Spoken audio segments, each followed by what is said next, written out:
तुम लोगों का दिमाग तो नहीं खराब हो गया है?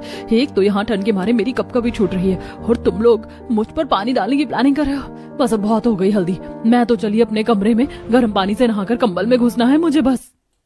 निकिता बेटा, तेरी हल्दी की रस्म है, गिन चुन कर हम 10 लोगों ने तुझे हल्दी लगाई है और अभी तो ठीक से ठंड भी शुरू नहीं हुई है और तू है कि कपकपा रही है। मुझे सच में बहुत ठंड लग रही है। मैं और देर हल्दी में नहीं बैठ सकती। किसी को नाराज होना है तो वो हो, लेकिन मुझे अपनी तबीयत खराब नहीं करनी। निकिता अब अपनी हल्दी की रस्म में से उठती है और जाकर गर्म पानी से नहाकर कंबल में बैठे बैठे गर्मा गर्म कॉफी की चुस्की लेती है। निकिता को सर्दी का मौसम जरा भी बर्दाश्त नहीं था। हल्की सी सर्दी क्या शुरू होती है, निकिता 24 घंटे अपने कंबल में ही पड़ी रहती।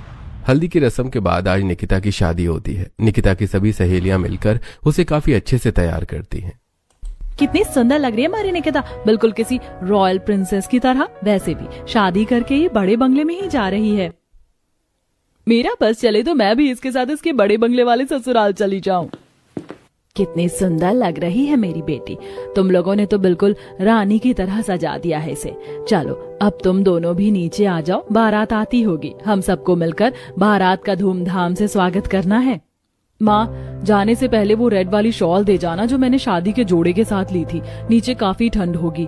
अब मैं इस पर स्वेटर तो नहीं पहन सकती, तो शॉल से ही काम चलाना होगा। निकिता, तेरा दिमाग तो ठीक है, तू अपनी शादी के जोड़े पर वो शॉल ओढ़कर बैठेगी। अरे तेरा पूरा लुक खराब हो जाएगा।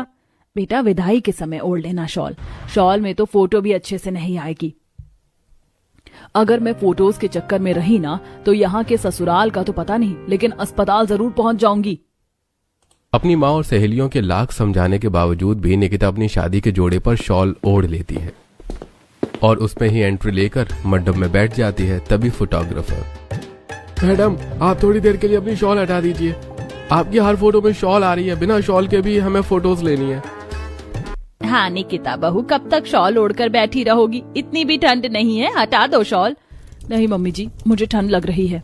समधन जी, कल से इसकी थोड़ी तबीयत ठीक नहीं है, इसीलिए इसे ठंड लग रही है। फोटोग्राफर वाले भैया ऐसे ही ले लो फोटो।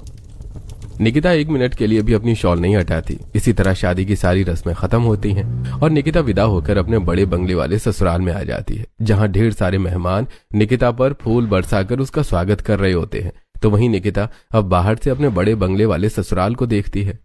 अरे ये बंगला तो सच में काफी बड़ा है, फोटोज से भी ज्यादा सुंदर है ये तो। मुझे तो अभी भी यकीन नहीं हो रहा कि मैं इस बड़े बंगले की बड़ी बहू बन गई हूँ। बिल्कुल टीवी सीरियल वाली हीरोइन की फील आ रही है।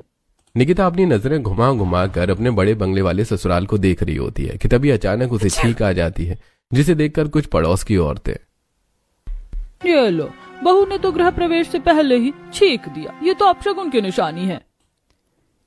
ओ आंटी, 2025 में भी 1625 वाली बातें क्यों कर रही हो? अरे सर्दी का मौसम है, आ गई होगी चीख। हाँ बीना, और नहीं तो क्या। अरे मेरी बहू तो लक्ष्मी है, लक्ष्मी। पता है जब इसका और अर्जुन का रिश्ता तय हुआ था तो उसी दिन हमें कितना बड़ा कॉन्ट्रैक्ट मिला था। तो भला मेरी बहू अपशगुन कैसे हुई? चलो अब हटो, मुझे मेरी बहू का गृह प्रवेश करना है। शारदा निकिता का गृह प्रवेश करती है और कुछ छोटी मोटी रस्मों के बाद निकिता की नंद नीलम उसे पूरा बंगला दिखाने लगती है। भाभी, ये ड्राइंग रूम है और इस साइड गेस्ट रूम।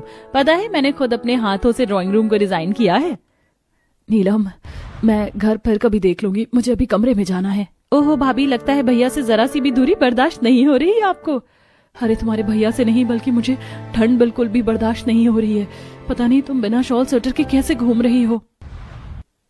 निकिता को इतनी सी ठंड में यूं कपकपाता देखकर नीलम को काफी अजीब लगता है, जिसके बाद हम नीलम निकिता को उसके कमरे में छोड़ आती है। निकिता शादी के जोड़े में ही 2 से 3 कंबल ओढ़ कर लेट जाती है और हीटर भी चालू कर लेती है, जिसे देख अर्जुन, अरे निकिता ये क्या, 3 कंबल और ऊपर से हीटर भी चला लिया तुमने। तबीयत तो ठीक है ना तुम्हारी? हाँ, लेकिन ठंड का मौसम शुरू हो चुका है। आप भी जल्दी से कंबल में आ जाइए, वरना बीमार पड़ जाएंगे।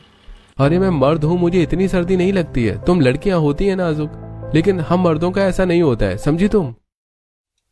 इतनी सी ठंड में निकिता को 3 कंबल और हीटर के सामने लेटा देखकर अर्जुन को काफी अजीब लगता है। तो वहीं अगले दिन निकिता नाइट ड्रेस में जब बाथरूम में नहाने के लिए जाती है तो पानी तो गर्म है, लेकिन कपड़े उतारने का मन ही नहीं कर रहा है।